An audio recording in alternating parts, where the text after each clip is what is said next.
Bebê, vamos papar? Papar? Pera, Gabriel. Ó, Caininha. Caininha. O que você quer pra beber?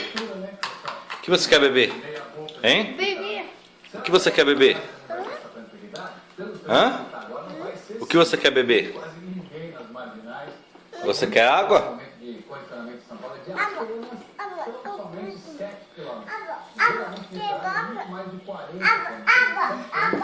Ó, o que é esse? Hã? Ah. Vamos pro Robocop de novo com a Jaqueline Brasil, que sobrevoa outra manifestação. É assim que mais. Você quer esse aqui?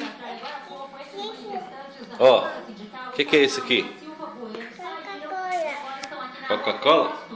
É uma manifestação pacífica, mas eles estão interditando totalmente a rua Bom Pastor.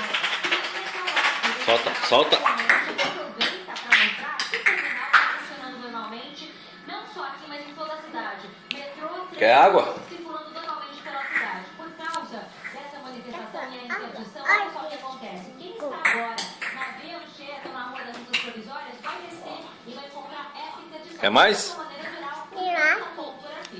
Caninha? Come a caninha, come. Come uma caninha, come. Pega, pega, pega, come. Ó, aqui, ó. Gostoso. Mais uma? Come, come. Põe na boquinha, põe. Ai, gostoso, pai. Gostoso. Não, calma aí.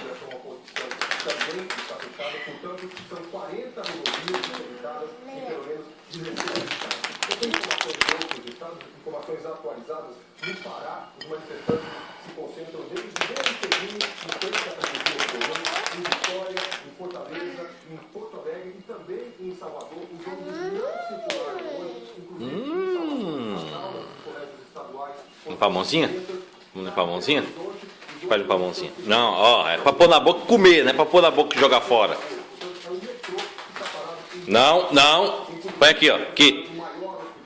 Põe ali. Tá pegando só o caldinho, né?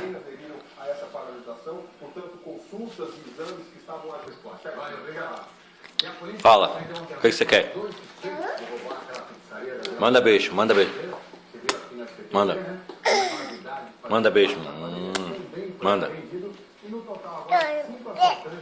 Manda beijo. Parabéns pra você. Caninha? Pega a caninha, pega. Toma, caninha. Ixi, tá no cabelo. Coca-Cola. Não, pra comer. Ai, mastiga. Coca-Cola? Não. Pra que não? Ó, sem bagunça. Ainda não se sabe exatamente o que aconteceu, mas um dos ladrões também foi baleado.